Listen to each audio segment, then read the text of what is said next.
We Biafrans are the lost tribe of Israel. I'm here to tell you the true origin of the Biafrans, which is the Igbos. Let me begin according to Genesis 29 verse 30. Jacob had 12 sons, namely Reuben, Simeon, Levi, Judah, Dan, Naphtali, Gad, Asher, Issachar, Zebulun, Joseph, and Benjamin. Gad was the seventh son of Jacob. According to Genesis 46 verse 16, Gad has 7 sons, namely Haggai, Zephon, Shuni, Esbon, Eri, Arodi, and Areri.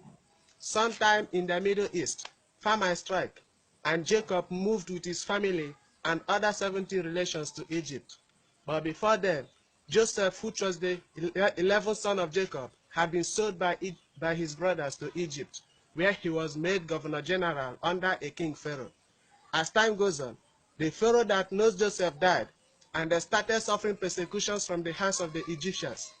Eri, the 5th son of Gad, foresaw the danger, persecutions, suffering, and wickedness coming. He decided to live on time with his 2 younger brothers, Arodi and Areri, with their half-brothers. They traveled through Ethiopia, Sudan, and downward West Africa through River Nile, and landed in a place known as Aguleri today, through Omambala River in Anambra State, around 1305 BC. Eri established and lived very close to Omambala River. He was wealthy and wise, just like his great-grandfather Abraham. And this is the reason why Anambra has the highest number of rich people in Africa. Eri gave birth to 5 sons, namely Agolo, Ata, Oba, Hebrew, and Mary.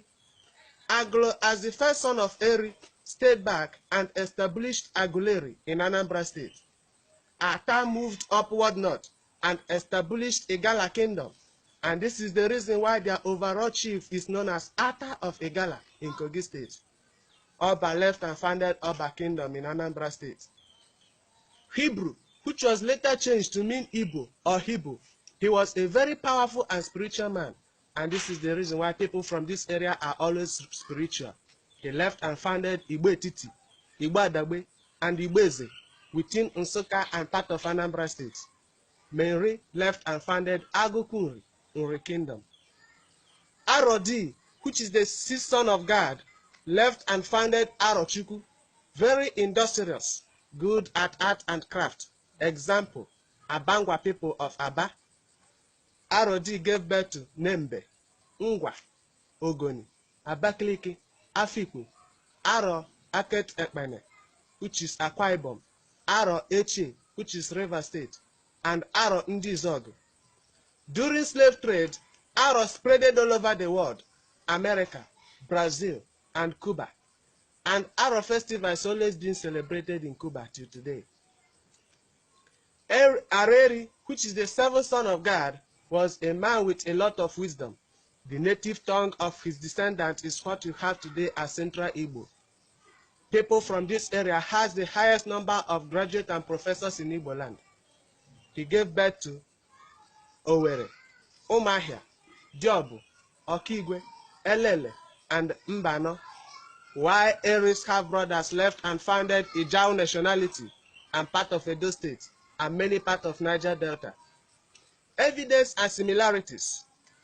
Now, to verify some of those things I have mentioned above, go to Aguleri. There is a particular house known as Obogad.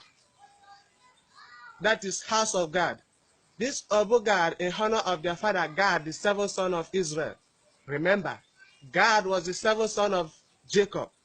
Go to Genesis 29 verse 30. And Gad has 7 sons, of which the last 3 were Eri, Arodi, and Areri, with their half-brothers that left Egypt to downward West Africa.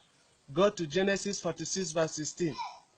This Obogad was the first house to be built in Igbo land, and this is the reason why every man in Igbo land always built a place in his house known as Obi or Obu, in honor of his father, and mainly for relaxation. And in the olden days, there's always a family shrine or little oracle, and they worshipped oracle then because their father left Egypt before God gave the 10 commandments to Moses for the Israelites, of which one of the 10 commandments is against idol worshiping. Even though modern day Igbos built Obi or Obo as outside bar without any shrine, while some Christians don't build Obi anymore because of their belief. This can also be called Eri Temple. This Obo god also serves as a concentration place for royal fathers, which have direct route to Eri. Secondly, at the burial site of Eri, there is a Trinity tree. At the burial place of Eri, there is a Trinity tree standing on the grave site. These are 3 trees, but are strongly united and connected by a single taproot. Ada means first daughter in Israel. Go to Genesis chapter 4, verse 19 and 20, and it means the same thing in Igbo language. When an Igbo man is making opinion in public gathering, he will shout Igbo Queen, and the people will respond by saying Yah. Yah is a short form of Yahweh. Yahweh is the name of Jewish God.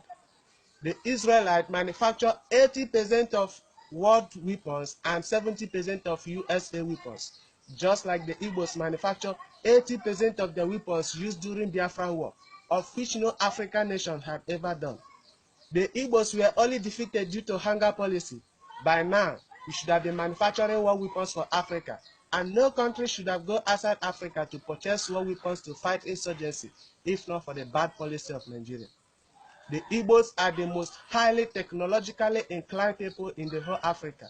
You can also find out that they always manage the post of science and technology and industries in many Nigerian ministerial posts. The first West African billionaire is from Nnewi, Chief Laius Ojukwu. The black indigenous vehicle manufacturer, example, Kosharis Motors and Enosin Motors. The indigenous mobile phone and computer manufacturer, example, Slok Mobile is owned by Nna Ojuzokanu. Zynos Computer is owned by Stanley Eke, and Slok Mobile is owned by Nnamdi Ezigbo, the father of internet and the founder of fastest computer in the whole world, Philip Emeagwali. We carry our dead ones home just like the Israelites. Go to Genesis chapter 49, verse 29, verse 30 to chapter 50. Just like the Israelites, we are ruled or led by elders and priests. Israelite has no king until Samuel anointed Saul to become the king of Israelites. And that is the reason why the Israelite was led by Prophet Moses and many other prophets. Conclusion. Israeli ambassador Nuakez confirmed that the Igbos are Jews. Check Daily Sun newspaper 2004. Therefore, the Igbos are the block engine and Japan of Africa. No wonder an author with international reputation, Emefiena Nnia, said that in Biafra, Africa died. We love our neighbors. We accommodate everybody. We can live everywhere and develop anywhere. It is in our blood to develop. We are God's people, a choosing generation. Let Nigerians stop the marginalization of the Igbos and Biafra, or let them have their freedom. As for the Igbos, we should know whom we are. We are God's people, the God of Abraham, Isaac, and Jacob. We should aim and think bigger and work harder as it is in our blood. And let every parent endeavor to teach their children Igbo language and culture. May Chukwu Kika be with you all. You say?